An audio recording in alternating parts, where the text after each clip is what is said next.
Standing at the edge of a colossal stone wall, the wind carrying the distant sounds of an approaching army, you'd feel the weight of history pressing down on you. These weren't just barriers, they were the lifeblood of civilizations, the difference between survival and annihilation. Ancient walled cities were masterpieces of human ingenuity, built to defy the impossible. Think about it, towering ramparts that shrugged off battering rams, gates designed to funnel invaders into deadly traps, and watchtowers that turned the horizon into a chessboard of strategy. These weren't just walls, they were the ultimate test of wit, will, and engineering. Take a moment to picture the sheer scale of what these defenders faced. Sieges could drag on for months, even years, with entire populations holding their breath behind layers of stone and mortar, food stores dwindling, morale hanging by a thread, yet somehow against all odds, some cities stood unbroken. What did they know that others didn't? How did Babylon's walls, whispered to be touched by the gods, hold back empires? Or Constantinople's legendary defenses, which repelled wave after wave of attackers for 1,000 years? The answers lie in the details, the curve of a wall, the angle of a tower, the hidden passages that turned the tide of battle. This is more than a tour of ancient ruins. It's a journey into the minds of the people who dared to build the unbreakable. Over the next 20 stories, we'll uncover the secrets of history's greatest fortified cities, the clever tricks, the bold innovations, and the sheer stubbornness that kept them standing. You'll see how geography became a weapon, how psychology played into every brick, and how a single well-placed weakness could bring a kingdom crashing down. So come with us through gates that once echoed with the footsteps of armies, along walls that defied time itself, and into the heart of what it truly meant to defend the impossible. The story of these walls isn't just about stone and mortar, it's about the unshakable human spirit that built them. The walls of Babylon were more than just stone and mortar. They were a statement of power, a declaration that this city would not fall. King Nebuchadnezzar II didn't just build walls, he engineered a masterpiece of intimidation. Picture this, 2 concentric rings of defense, the outer walls stretching over 10 miles, wide enough for chariots to thunder across like a highway in the sky. Every 60 feet, towering sentinels rose from the stone, giving archers and lookouts an unobstructed view of the horizon, and behind that first line of defense. An even taller inner wall, a silent dare to any army foolish enough to try their luck. But Babylon's genius didn't stop at height and thickness. The Euphrates River cut straight through the heart of the city, acting as both a lifeline and a trap. Invaders thinking they could sneak in by water would find themselves funneled into narrow channels, exposed to defenders raining death from above. And if an army somehow breached the outer defenses, they'd face a maze of streets designed to confuse and slow them, buying precious time for the city's defenders to regroup. Even Alexander the Great, a conqueror who toppled empires with ease, paused at Babylon's gates. The stories of its impregnability weren't just legend, they were a reality forged in stone. This wasn't just a wall, it was a psychological weapon, a reputation that made enemies think twice before even drawing their swords. Babylon didn't just set the standard for ancient fortifications, it redefined what a city could be when its people refused to be conquered. The Theodosian walls of Constantinople didn't just defend a city, they defied time itself. Built in the 5th century, these triple-layered fortifications were so effective that they shielded the heart of the Byzantine Empire for almost a millennium. Picture an attacking army charging forward, only to face a gauntlet of obstacles. First, a wide, deep moat that forced them to slow down under a hail of arrows. Then a lower outer wall designed to absorb the brunt of their assault, its stones scarred but unbroken. Behind it, a middle terrace bristling with defenders, raining down spears, boiling oil and Greek fire, a weapon so terrifying it burned even on water.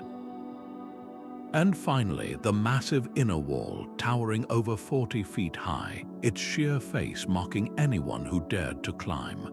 What made these walls nearly invincible wasn't just their size, it was their clever design. Towers were staggered so that defenders could unleash crossfire on anyone caught between the layers. Gates were few and heavily fortified, funneling attackers into kill zones where they'd be outnumbered and overwhelmed.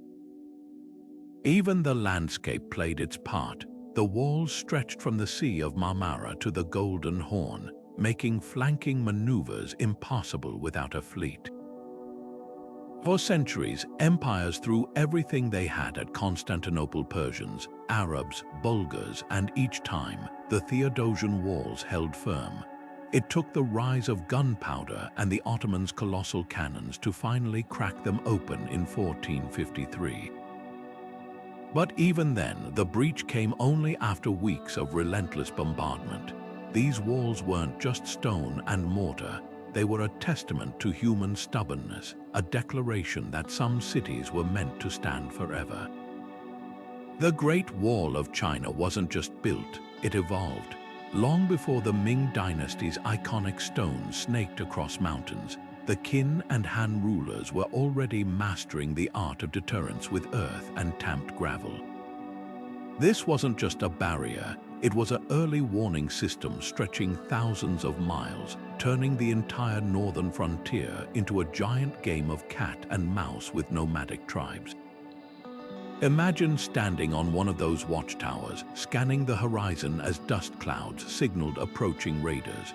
By the time riders reached the wall, signal fires would have already raced down the line, mustering garrisons to the exact point of attack.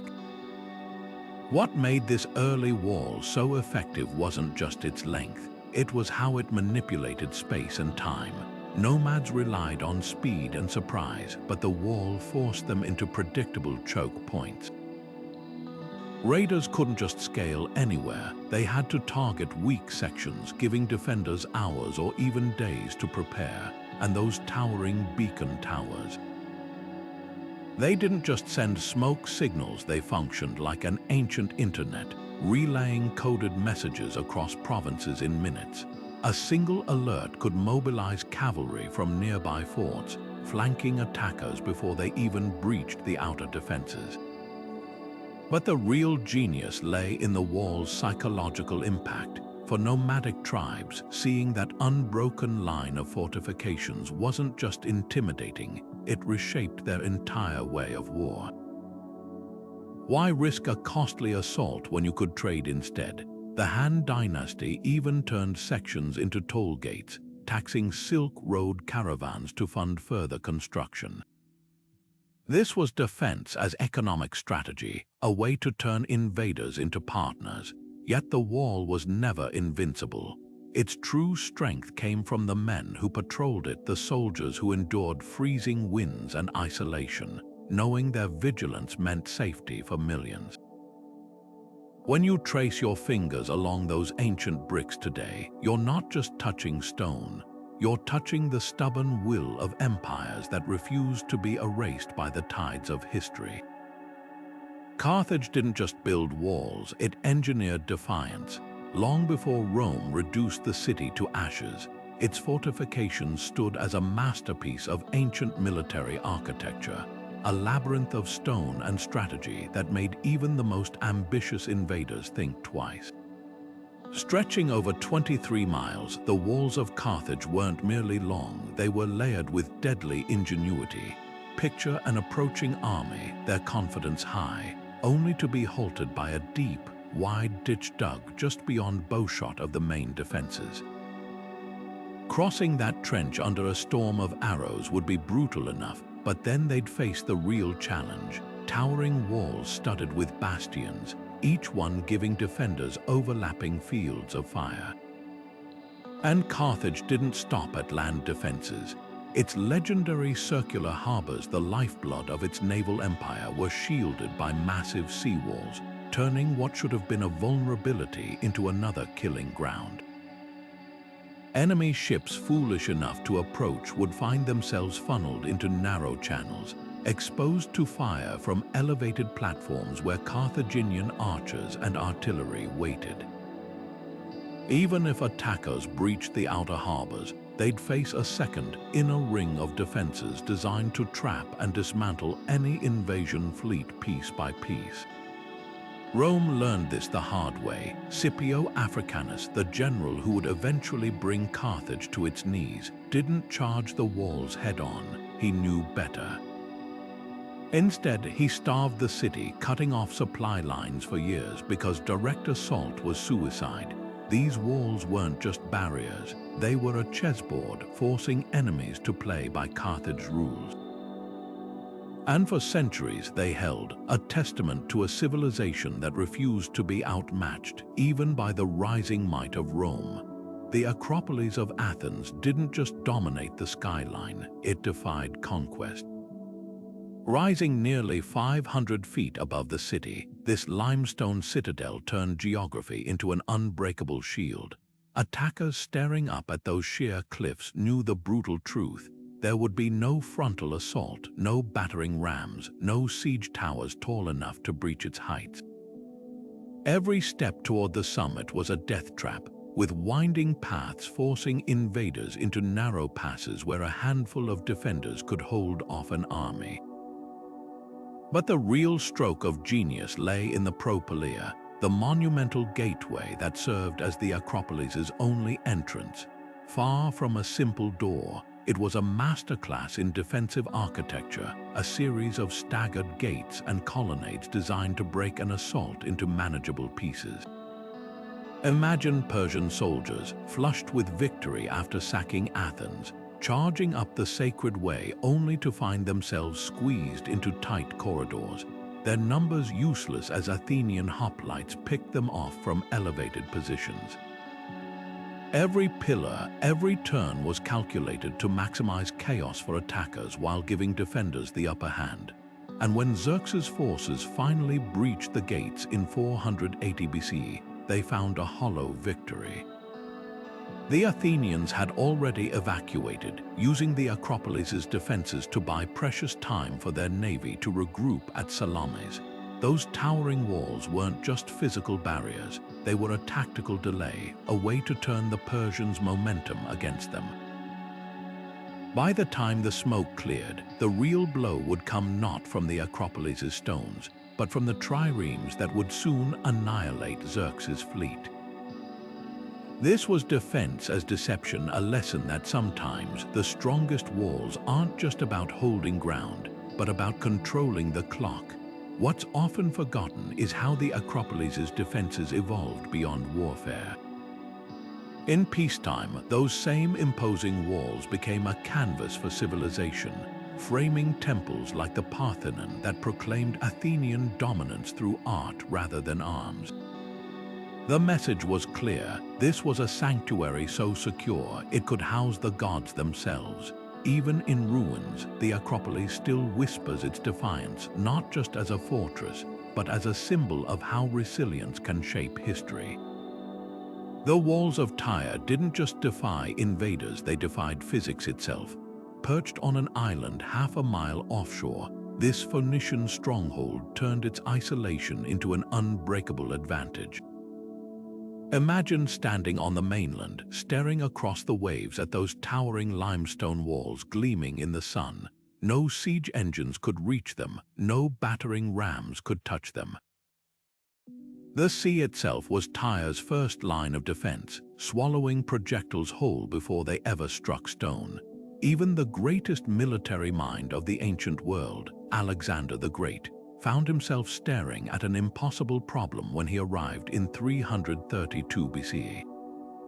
But Alexander wasn't one to back down. His solution: build a land bridge where none existed.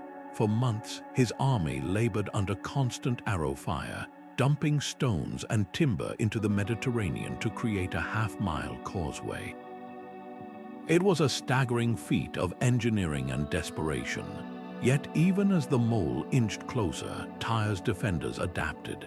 They launched fire ships packed with burning pitch to destroy the construction, and divers sabotaged the submerged foundations under cover of darkness.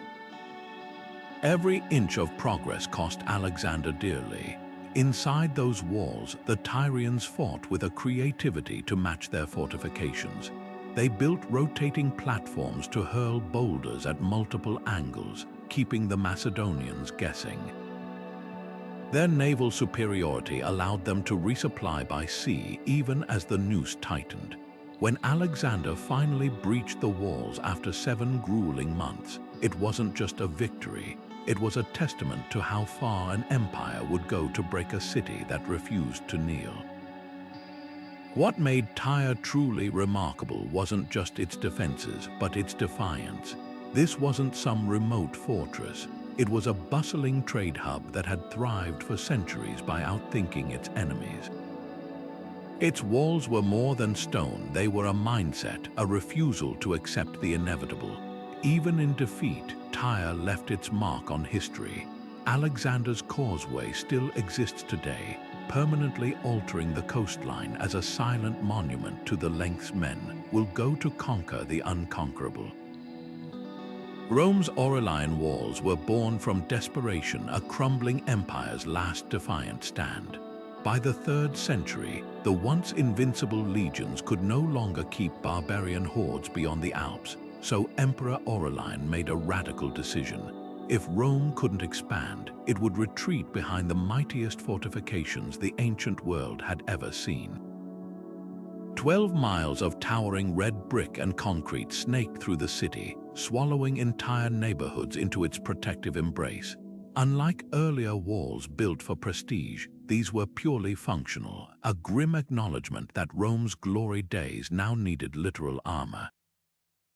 The engineering was brutally efficient. 14-foot-thick foundations shrugged off battering rams like flies, while square towers every 100 feet created overlapping kill zones. Archers on one tower could cover their neighbors, turning the entire perimeter into a deadly game of whack-aim-mole for attackers. But the real stroke of genius lay in the gates, 18 of them, each a carefully calibrated choke point. Porta Pia, the most formidable, featured double archways with heavy iron portcullises that could drop like guillotines, splitting an invading force in two. What's astonishing isn't just that these walls held for centuries, it's how they adapted. As the Western Empire disintegrated, the walls became Rome's immune system. When the Visigoths came in 410, they broke through only because a slave opened the Salarian gate under cover of darkness. Even then, the delay caused by the fortifications gave citizens precious hours to flee to the city's churches.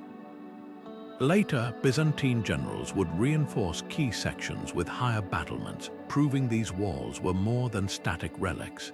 They were a living defense, evolving with each new threat. The ultimate testament to their success. While the Roman Empire fell, the Aurelian walls never truly did. Medieval popes recycled their stones for churches, Renaissance architects marveled at their precision, and today, traffic rushes through gates that once held back armies. These walls weren't just barriers, they were the stubborn echo of an empire that refused to vanish, a lesson in how even decline can be met with ingenuity. Syracuse wasn't just a city, it was Archimedes' personal chessboard, where geometry and gravity became weapons. Perched on the southeastern coast of Sicily, its natural cliffs and harbors formed the perfect canvas for the greatest mathematical mind of antiquity to redesign warfare itself. The city's fortifications were more than walls, they were a symphony of death traps, each one tuned to exploit an invader's weakness. High stone ramparts forced attackers into narrow killing zones, where even the slightest misstep could trigger a cascade of destruction. But the real terror came from Archimedes' inventions. The claw of Archimedes wasn't just a weapon, it was psychological warfare. Picture a Roman galley crew, oars straining as they approach the seaward walls, only for a massive iron hook to lash down from nowhere, snatching their ship like a bird of prey. With a sickening groan of timbers, the entire vessel would be wrenched upward, then dashed against the rocks as if the sea itself had turned against them. Other ships faced flame-throwing mirrors, their sails bursting into fire under beams of concentrated sunlight. Even on land, attackers weren't safe. Hidden catapults, calibrated with mathematical precision, could drop boulders with terrifying accuracy, turning the approach to Syracuse's gates into a gauntlet of flying stone. The Romans learned this the hard way. During the siege of Syracuse in 214 BC, General Marcellus famously quipped that he was fighting a mathematician who used the city as his laboratory. For 2 brutal years, Rome threw everything it had at Syracuse siege towers, battering rams, naval blockades, only to watch their efforts crumble under Archimedes' relentless ingenuity. Even when they finally broke through, it wasn't strategy that doomed the city, but betrayal from within. A gate left unguarded during a festival gave the Romans their chance, ending one of history's most lopsided contests between brute force and brilliance. What made Syracuse's defenses legendary wasn't just their effectiveness. It was how they redefined the relationship between intellect and power. Archimedes proved that a single mind, armed with geometry and creativity, could hold empires at bay. His walls didn't just keep invaders out, they forced them to confront the terrifying potential of human thought when applied to survival. Long after the city fell, Roman soldiers would tell stories of those nightmare machines, a grudging tribute to the genius who made stone and metal dance to his equations. The walls of Jericho weren't just ancient, they were revolutionary. Built around 8000 BC, these stone fortifications predate even the pyramids by millennia, standing as humanity's first known experiment in collective defense. Picture a settlement of mud brick homes suddenly encircled by a 13-foot-high barrier, its base reinforced with a massive stone retaining wall. For a society still transitioning from nomadic life, this wasn't just architecture, it was a declaration that some places were worth staying and fighting for. What makes Jericho's defenses so fascinating isn't just their age, it's their resilience. Archaeologists have uncovered at least 22 separate layers of reconstruction, each wall built atop the ruins of the last. Every collapse, whether from earthquake or invasion, was met with renewed determination. The famous biblical story of trumpets bringing down the walls. It likely echoes a much older truth. Jericho didn't fall once and disappear. It rose again and again, adapting to new threats across centuries. The secret to its longevity lay in the details. That stone-retaining wall wasn't just structural, it undermined siege tactics before sieges even existed. Attackers expecting to scale a simple mud brick facade instead faced a sloping stone barrier, forcing them to expose themselves to defenders above. A deep, rock-cut ditch outside the walls acted as both drainage and obstacle, turning seasonal rains into another defensive ally. Even the city's location was strategic, its springs providing fresh water during prolonged standoffs, while the Dead Sea's harsh environment discouraged large-scale encampments. But Jericho's greatest defense might have been psychological. For early nomadic tribes, those looming walls represented something terrifying: permanence. A people who could build such barriers weren't just settling land, they were claiming it generation after generation. Every reconstruction sent a message: this city would endure. Long after its final abandonment, Jericho's legacy lived on as the blueprint for every walled city that followed, proving that the will to protect home could outlast even the mightiest armies. Carcassonne's walls didn't just guard a city, they rewrote the rules of medieval warfare. Perched atop a hill in southern France, this fortress city was a living textbook of defensive genius, its stones whispering lessons from Roman engineers to Visigoth kings and Frankish lords. What visitors see today, those iconic double walls crowned with 52 towers, is the culmination of centuries of trial and error, each generation adding another layer of unbreakable cunning. The outer wall alone was a masterclass in frustration for any attacking army. Built low enough to deny cover but high enough to force scaling ladders, it forced invaders into a deadly no-man's land between the two barriers. Archers on the inner wall could rain death downward while defenders on the outer wall fought horizontally, creating a crossfire that turned the space between the walls into a slaughterhouse. And if attackers somehow breached the first line, they'd face Barbican's fortified gatehouses designed like twisted mazes, where every turn exposed them to murder holes in the ceiling.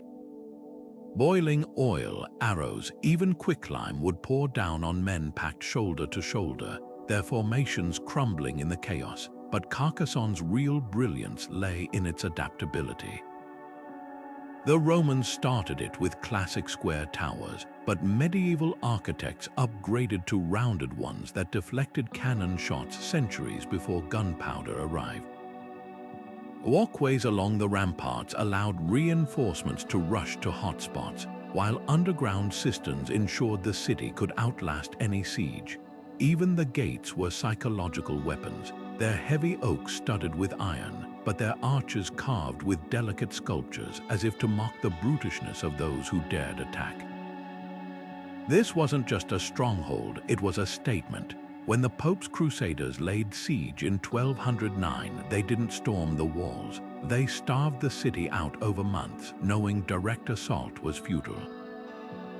Later, French kings would preserve Carcassonne not just for defense, but as a blueprint. Its innovations, the double walls, the killing zones, the layered gates spread across Europe, shaping castles from Wales to the Holy Land. To walk its ramparts today is to step into the mind of medieval strategists who understood one eternal truth. The best walls don't just keep enemies out, they make them regret ever coming. The walls of Nineveh weren't just barriers, they were the iron fist of the Assyrian Empire, a physical manifestation of its ruthless dominance. Stretching over 7 miles in a perfect geometric circle, these fortifications turned the capital into an impenetrable fortress, a city so confident in its defenses that its rulers boasted of its invincibility in stone reliefs that still survive today. 15 massive gates, each named after an Assyrian god, punctuated the walls, but these weren't weak points. They were death traps, intricately designed with multiple chambers and flanking towers. They forced attackers into bottlenecks where defenders could strike from 3 directions at once. And if an enemy somehow made it past the gates, they'd face a moat fed by the mighty Tigris River, its waters deliberately channeled to create a liquid barrier 60 feet wide. But Nineveh's true terror lay in its psychological warfare. The walls themselves were canvases of intimidation, adorned with carvings showing prisoners being flayed alive and defenders pouring boiling oil through crenellations. These weren't just decorations, they were warnings calculated to sap an invader's morale before the first arrow was loosed. The Assyrians understood that defense wasn't just about stone, it was about fear. Even the moat had a sinister purpose beyond its physical obstacle. During sieges, engineers could divert the Tigris to flood approaching armies, turning the plain outside the walls into a drowning ground. Yet for all their ingenuity, the wall's downfall came from within. In 612 BCE, a coalition of Babylonians and Medes laid siege, but it was betrayal, not brute force, that cracked Nineveh's defenses. A section of the wall, weakened by weeks of rain, collapsed unexpectedly, allowing invaders to pour through. Some historians suggest the breach was no accident, that disillusioned defenders or political rivals may have sabotaged their own city. The irony is crushing. The same walls built to showcase Assyrian supremacy became symbols of its fatal arrogance. What's often overlooked is how Nineveh's defenses shaped the empire's identity. Those walls weren't just military tools, they were the stage for Assyria's spectacle of power. When foreign ambassadors entered through the Grand Gate of Nergal, they passed murals of conquered cities, a not-so-subtle reminder of what awaited those who defied the empire. The very act of walking those ramparts high above the surrounding plains reinforced the hierarchy: Assyria above, enemies below. Even in ruin, Nineveh's walls whisper a lesson about the duality of defense, that the mightiest barriers can't protect against the rot of overconfidence. Masada wasn't just a fortress, it was a dare to the heavens. Rising 1,200 feet above the Dead Sea, this sheer-sided plateau was nature's ultimate stronghold, a place where the very air seemed to whisper defiance. When Herod the Great chose it as his desert refuge in the 1st century BC, he didn't just build walls, he weaponized the landscape itself. Picture a diamond of stone floating in the sky, its cliffs so vertical that even mountain goats hesitated. Every path up was a death trap, zigzagging under the watchful eyes of archers perched behind Herod's double-walled casemate defenses, a labyrinth of chambers filled with supplies designed to outlast any siege. But the real stroke of genius lay beneath the surface. In a land where water was scarcer than gold, Herod's engineers carved 18 massive cisterns into the bedrock, capable of holding nearly 200,000 gallons. These weren't just storage tanks, they were a time machine, turning Masada into a self-sustaining island in the desert. While attackers choked on dust below, defenders could bathe in fresh water channeled from miles away through an intricate system of aqueducts and dams. Even the soil was imported. Terraces built into the cliffs allowed crops to grow where nothing should have survived. When Jewish rebels took Masada during the Great Revolt in 66 CE, they inherited a fortress already perfected for defiance. For 3 years, they watched from their aerial throne as Rome's 10th Legion circled below like frustrated wolves. The rebels knew the rules of this game. No army could scale those cliffs, no battering ram could reach those walls. But Rome refused to lose, enslaving thousands of Jewish prisoners to do the unthinkable. They built a ramp, an artificial mountain of earth and timber, inching upward day by day under a hail of arrows and boulders. The ramp still scars Masada's western face today, a grotesque monument to imperial stubbornness. What happened next is etched into history. Rather than be captured, the rebels chose their own end. When Roman soldiers finally breached the walls in 73 CE, they found only silence and flames. Masada's defiance wasn't just tactical, it was spiritual, a refusal to let Rome claim even their deaths. That final act transformed the fortress from a military footnote into an eternal symbol. Even now, Israeli soldiers take their oaths on its summit, standing where a handful of rebels proved that sometimes the strongest walls aren't made of stone but of will. The walls of Troy weren't just barriers, they were legends carved in stone, a puzzle that stumped even the mightiest Greek heroes for a decade. Homer's Iliad paints them as divine craftsmanship, built by the gods themselves, but modern archaeology reveals a far more fascinating truth. Excavations at Hisarlik, the site believed to be ancient Troy, uncovered not one but 9 distinct cities stacked like layers of a cake, each with its own formidable defenses. The 6th and 7th layers, often linked to the Trojan War era, show walls so meticulously engineered that they seem to laugh in the face of conventional siege tactics.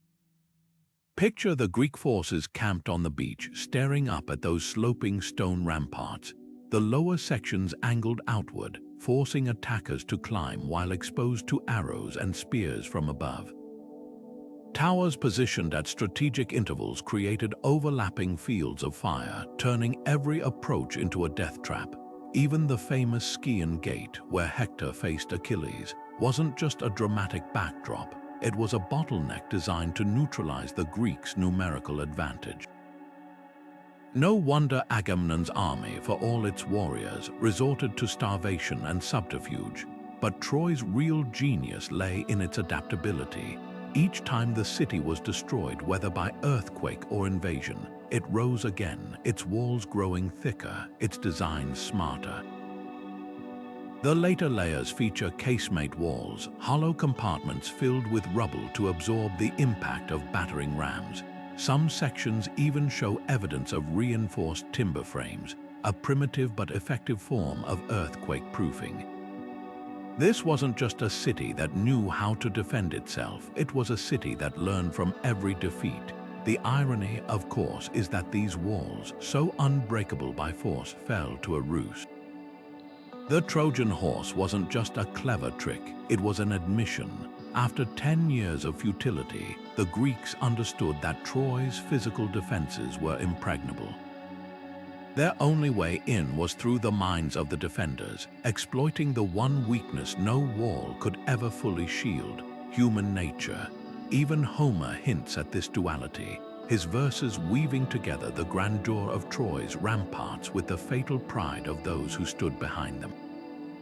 Today, those crumbling stones tell a deeper story. They remind us that the strongest fortifications are more than just engineering, they're a reflection of the people who build them. Troy's walls didn't just keep enemies out, they shaped the very myth of the city, turning a regional stronghold into an eternal symbol of resilience and hubris. To walk among their ruins is to touch the echoes of a siege that defined what it means to be unconquerable until suddenly you're not. Haran didn't just defend itself, it turned warfare into a deadly science. Nestled in the heart of Mesopotamia, this ancient city's fortifications were a masterclass in layered defense, blending brute strength with ruthless ingenuity. Picture an approaching army, their siege towers rolling across the dusty plains, only to be halted by a moat so wide it seemed like a small lake. But this wasn't just water, it was a trap. The moment attackers tried to bridge it, defenders rained down fire arrows, igniting the tar-slicked surface into a writhing inferno. Those who survived the flames then faced walls studded with triangular bastions, each one forcing invaders into exposed angles where archers could pick them off like fish in a barrel. What set Haran apart wasn't just its physical barriers, it was the psychological warfare woven into every stone. The city's underground tunnels, stretching far beyond the walls, allowed defenders to launch devastating ambushes. One moment, an assault force might think they'd found a weak spot in the defenses. The next, soldiers would erupt from hidden shafts behind them, cutting off retreat. These weren't just tunnels, they were instruments of terror, designed to make enemies question every step. Yet Haran's true genius lay in its endurance. While other Mesopotamian cities fell to the Assyrians, Haran held out for centuries, its independence a thorn in the side of empires. Even when the Babylonians and Medes toppled Nineveh, Haran's defenders adapted, repurposing their tunnels to store grain and water for prolonged sieges. The city became a living lesson in resilience, proving that the best defenses aren't static, they evolve. The ultimate testament to Haran's prowess. Its name itself, derived from the Akkadian word for journey, became synonymous with survival. Traders and conquerors alike knew this was no ordinary city. It was a fortress that refused to be erased, a place where every stone whispered the same defiant message: come at your peril. The walls of Avignon weren't just medieval fortifications. They were a living timeline of European power struggles, their stones whispering secrets from Roman legions to exiled popes. Perched on the Rhone River's eastern bank, this Provençal stronghold didn't just occupy land, it commanded it. The river coiled around its base like a moat gifted by nature, forcing any approaching army to funnel into narrow approaches where archers could pick them off from the ramparts. But the real magic lay in the layers. Beneath those iconic medieval battlements lay Roman foundations, repurposed and reinforced by generations who understood that Avignon's value wasn't just tactical, it was psychological. When the papacy fled Rome in the 14th century, they didn't choose Avignon by accident. They needed a sanctuary so secure, so unassailable, that even rival kings would think twice. The walls delivered. 39 muscular towers studded the perimeter, each one positioned to cover its neighbors with overlapping fields of fire. The gates, like the imposing Porte du Rhône, were masterpieces of misdirection, their zigzagging passages forcing attackers into kill zones where crossbowmen could shoot from 3 directions at once. And the river, it wasn't just a barrier. It was a highway for supplies, ensuring the city could withstand sieges while its enemies starved outside. What made Avignon's defenses extraordinary wasn't just their strength, it was their adaptability. The Romans built the first walls to repel barbarian raids, but medieval engineers upgraded them to counter trebuchets and early cannons. They thickened the lower sections to absorb artillery impacts while adding wooden hoardings projecting galleries that let defenders drop stones or boiling pitch directly onto anyone scaling the base. Even the papal palace, nestled safely behind this ring of stone, was designed as a last redoubt, its sheer walls and narrow windows doubling as fortifications. The ultimate testament to these walls' reputation. For nearly 70 years, Avignon sheltered Christendom's most controversial figures, popes accused of heresy, corruption, even murder. Yet not a single assault breached its gates. Kings raged outside, schisms divided Europe, but behind those battlements the papacy ruled with impunity. Only when the walls' psychological power waned, when the world stopped believing in their invincibility, did the popes return to Rome. Today, walking those ramparts feels like traversing a paradox. The same stones that once radiated papal might now cradle lavender gardens, their violence softened by time but their message unchanged. True security isn't just about height or thickness, it's about making everyone believe you're untouchable. Pergamon didn't just perch on a hill, it dared attackers to try their luck. The city's Acropolis loomed 1,000 feet above the surrounding plains, its terraced defenses stacking layer upon layer like a stone puzzle only its defenders could solve. Unlike traditional walls built in straight lines, Pergamon's fortifications followed the natural contours of the mountain, creating a cascading series of obstacles. An army charging uphill would find themselves funneled into narrow switchbacks, exposed to arrows from above while the terrain itself sapped their momentum. But the real stroke of genius lay in the sally port's hidden tunnels carved into the rock, invisible from below until it was too late. Imagine Roman legionnaires scaling the slopes, only to have Pergamon's elite shock troops erupt from the mountainside behind them, cutting off retreat. This wasn't just defense, it was theater. The city's famed library, second only to Alexandria's, sat nestled in the Acropolis's heart, its priceless scrolls protected not just by walls but by reputation. Kings and scholars alike whispered that Pergamon's treasures were untouchable, shielded as much by myth as by masonry. Even its water supply was a marvel, an intricate system of cisterns and pressurized pipes fed by springs higher up the mountain, ensuring the city could endure sieges while its enemies baked in the summer heat below. When the Attalid rulers wanted to flaunt their power, they didn't just show off their walls, they showed off the culture those walls protected. A conqueror might dream of looting Pergamon's art, but scaling those heights under a hail of missiles. That was a nightmare few cared to risk, yet Pergamon's greatest strength was its adaptability. As siege technology evolved, so did its defenses.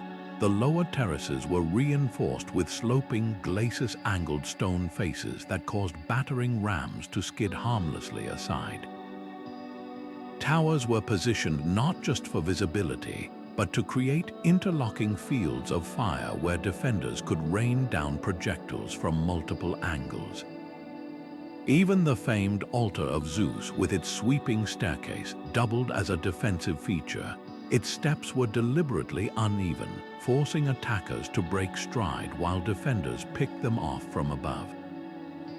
The ultimate testament to Pergamon's prowess, it fell not to force but to legacy. When the last Attalid king bequeathed the city to Rome in 133 BC, it wasn't because his walls had failed, it was because he knew their legend would outlast conquest. The Romans, ever practical, kept the defenses intact, adding their own innovations while preserving the genius of the original design. Walking those terraces today, you can still trace the whispers of a city that turned geography into a weapon, proving that the best defenses aren't just strong, they're smart. The walls of Uruk weren't just barriers, they were the birth certificate of civilization itself. When the poet who penned the Epic of Gilgamesh described these fortifications as ramparts reared by the seven sages, he wasn't spinning myth. Archaeologists scraping away millennia of dust have uncovered mud-brick behemoths 20 feet thick, their foundations so deep they seem to anchor the city to the underworld. This was more than defense, it was a declaration that humanity had stopped running and started building. What makes Uruk's walls extraordinary isn't just their scale, it's their sophistication. Unlike later stone fortresses, these early defenses were woven from the land itself. Workers mixed mud from the Euphrates with reeds and bitumen, baking bricks in the Mesopotamian sun until they fused into something nearly indestructible. The result, a barrier that could absorb the shock of battering rams while standing firm against the region's frequent earthquakes. Towers punctuated the walls at regular intervals, not just for lookout posts but as structural reinforcements, a trick modern engineers would rediscover centuries later. But the real genius lay in the gates. Uruk's entrances weren't simple openings, they were psychological masterpieces. The famous Gate of Ishtar, though later rebuilt in Babylon, likely originated here, a towering portal flanked by glazed tiles depicting lions and dragons. To pass through wasn't just to enter a city, it was to submit to its power. Attackers faced a deadly calculus: charge into that ornate bottleneck under a storm of arrows, or waste months trying to dig through bricks that laughed at pickaxes. Gilgamesh understood something modern strategists often forget. The best walls defend not just bodies but belief. His legendary walk along the battlements wasn't just royal pomp, it was theater, a show of invincibility to citizens and enemies alike. When your walls are sung of by poets, they become more than stone, they become destiny. That's why, even as empires rose and fell, Uruk's ruins endured. The same bricks that shielded Sumerian merchants became Assyrian strongholds, then Persian outposts, each conqueror layering their story onto the original. Today, those crumbling ridges whisper a truth we've never stopped relearning. Civilization begins where walls rise, not to keep people out, but to let something greater grow within. Uruk's legacy isn't just in its bricks, it's in every city that dared to dream big enough to need protecting. The fortifications of Mycenae didn't just protect a city, they birthed legends. Those massive limestone blocks, fitted together so tightly a knife blade couldn't slip between them, were so imposing that later Greeks believed only the mythical Cyclopes could have lifted them. But the truth is even more fascinating. These so-called Cyclopean walls weren't just stacked, they were engineered with a precision that turned brute strength into deadly strategy. Take the iconic Lion Gate, the grand entrance to Mycenae's citadel. At first glance, its towering relief of two lionesses might seem like royal decoration, but it was psychological warfare carved in stone. Approaching armies would stare up at those beasts, a silent reminder of the city's divine favor. before being funneled into a passage barely wide enough for two men to walk abreast. This wasn't an architectural quirk, it was a kill zone. Attackers squeezing through would find themselves exposed on three sides, with defenders raining spears and arrows from high parapets and hidden slots in the walls. Beyond the gate lay a labyrinth of terraced defenses, each layer designed to break an assault into manageable pieces. The walls themselves weren't vertical but slightly inclined, their inward slope making scaling ladders unstable. Curtain walls jutted out at irregular intervals, creating blind spots where Mycenaean warriors could ambush anyone reckless enough to press forward. Even the placement of the citadel atop a steep hill wasn't accidental. It forced enemies to charge uphill, their stamina draining with every step, while defenders stood fresh and ready. What's often overlooked is how these walls shaped Mycenae's identity. Unlike later Greek cities that prized openness, Mycenae thrived on calculated intimidation. Its rulers didn't just want safety, they wanted visitors, whether traders or emissaries, to feel the weight of their power. The Lion Gate's imposing threshold wasn't just a barrier, it was a stage where kings showcased their dominance, framed by stone lions that symbolized their untouchable authority. Yet for all their might, these walls also held a fatal weakness. Mycenae's reliance on narrow choke points made it vulnerable to patience rather than force. When the Dorians finally overwhelmed the city around 1200 BC, they didn't need to storm the gates. They simply waited, starving the citadel into submission. The same walls that had defied armies for centuries couldn't protect against time and hunger. Walking among those ruins today, you can still trace the fingerprints of a civilization that understood defense as theater. Every stone, every angle whispers the same lesson. True security isn't just about keeping enemies out, it's about making them question whether the fight is worth it in the first place. The walls of Susa didn't just stand guard, they whispered secrets of survival across centuries. As the beating heart of the Elamite Empire, this ancient capital mastered the art of endurance, its defenses morphing with each new conqueror like a chameleon changing colors. Unlike the towering stone fortifications of Babylon or Mycenae, Susa's strength lay in its deceptive simplicity. Massive earthen ramparts, packed tight with layers of clay and gravel, formed the city's first line of defense, sloping barriers that absorbed the shock of battering rams like a sponge. On top of these, sun-baked brick walls rose high, their surfaces gleaming with a glaze that repelled both arrows and the scorching Mesopotamian sun. But what truly set Susa apart was its ability to outlast its builders. When Assyrian kings like Ashurbanipal stormed the city in the 7th century BC, they didn't raise its walls, they reinforced them. Even the Persians, who made Susa a royal capital under Darius the Great, recognized genius when they saw it. They expanded the existing defenses, adding intricate gatehouses inspired by Babylonian designs but tailored to Susa's unique terrain. This wasn't just practicality, it was a nod to the Elamites' engineering prowess.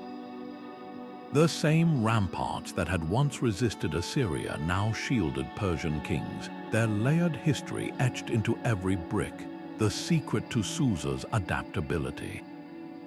Materials mattered. While stone quarries were scarce in the region, clay was abundant. Elamite engineers mixed it with straw and bitumen, creating bricks that cured harder than some types of rock.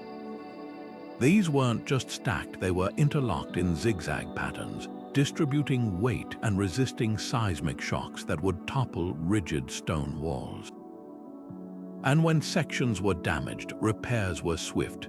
Unlike stone masonry requiring specialized labor, any farmer could mold new bricks from the riverbanks, making Susa's defenses endlessly renewable. Susa's legacy isn't just in its physical remnants, it's in the philosophy it embodied. The best fortifications aren't always the most imposing, but the most resilient. While other cities crumbled under the boots of empires, Susa's walls endured by bending without breaking, their very reuse a silent tribute to the Elamites who first dreamed them into being. To walk their ruins today is to trace the fingerprints of pragmatism, proof that sometimes survival isn't about defiance but evolution. Numantia didn't just resist Rome, it humiliated an empire. Perched on a windswept plateau in northern Spain, this Celtiberian stronghold turned geography into an impenetrable shield. The city's natural defenses read like a tactician's dream: sheer cliffs on three sides, a single narrow approach, and a panoramic view of the surrounding plains that turned every Roman movement into an open book. But Numantia's real genius wasn't just in its location. It was in how its people weaponized every inch of that terrain. While Rome's legions relied on disciplined formations and overwhelming numbers, the Numantines fought like shadows, melting into the landscape before striking with lethal precision. The Romans first underestimated Numantia in the mid-2nd century BC, assuming their mighty legions would crush yet another barbarian settlement. They were wrong. The city's defenders used the rocky gorges surrounding their plateau as natural moats, forcing Roman engineers to build makeshift bridges under a hail of sling stones and fire arrows. Even the weather conspired against the invaders. Bitter winters and scorching summers wore down the legions, while Numantia's warriors, accustomed to the climate, launched guerrilla raids from hidden mountain passes. The same rugged terrain that made agriculture difficult for the Numantines became their greatest ally, as Roman supply lines stretched thin across the unforgiving landscape. What truly set Numantia apart was its psychological warfare.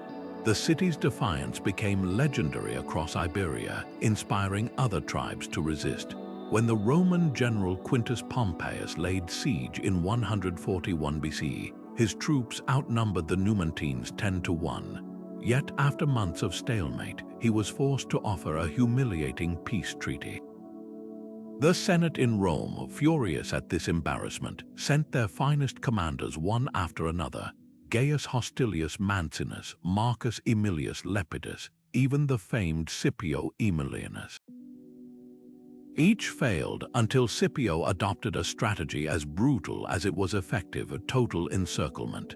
Scipio didn't just blockade Numantia, he built an unbroken ring of fortifications around the city, a 15-kilometer noose of trenches, palisades, and watchtowers. No messenger could slip out, no foraging party could sneak in. Even the rivers were diverted to deny the defenders water. For 8 grueling months, the Numantines held on, eating leather and boiled grass rather than surrender. When the end came in 133 BC, it wasn't swords that broke Numantia's walls, it was starvation. The few survivors, emaciated and hollow-eyed, chose to burn their city rather than let Rome claim victory over a living prize. Numantia's legacy isn't just in its resistance, it's in the cost of that resistance. Rome may have won the siege, but the campaign drained their treasury and morale, proving that even the mightiest empire could be bled dry by sheer determination. Centuries later, Spanish writers would resurrect Numantia as a symbol of national pride, a reminder that sometimes the greatest defense isn't in stone or steel, but in the unbreakable will of those who stand behind them. From Babylon to Numantia, these towering fortifications weren't just barriers, they were the physical embodiment of human defiance. Each stone laid, every gate designed, whispered the same timeless truth: survival isn't just about strength, but about outthinking the impossible. The walls of antiquity teach us that preparation and innovation can turn even the most vulnerable position into an unshakable stronghold. Think of Carthage harbor traps or Syracuse's deadly geometry. These weren't just constructions, they were chess moves in a game where losing meant extinction. What's striking isn't just how these walls held back armies, but how they shaped the course of civilizations. Constantinople's Theodosian walls didn't just protect a city, they preserved an empire for 1,000 years, giving Byzantium the breathing room to cultivate art, law, and theology that would echo through history. The Great Wall of China didn't merely deter nomads, it reshaped trade routes and economies, turning a defensive line into an economic engine. Even in failure, like Masada's tragic stand or Numantia's scorched earth defiance, these walls left legacies that outlasted their rubble. So what's the lesson for us today? Perhaps it's that the best defenses aren't static. Like the engineers of Uruk or Susa, we must adapt using the tools of our age to guard what matters most. Cybersecurity, diplomacy, even social resilience are our modern ramparts, standing on the shoulders of those ancient stones. The principles haven't changed. Know your terrain, anticipate your enemy's moves, and never underestimate the power of sheer stubbornness. If these stories of ingenuity and grit resonated with you, let's keep the conversation going. Drop a comment below which of these ancient marvels left you in awe. Was it Babylon's psychological might or Tyre's island defiance? Don't forget to like and subscribe for more deep dives into history's greatest puzzles. Until next time, remember, the past isn't just about dates and dust. It's a playbook of survival written in stone and waiting to inspire.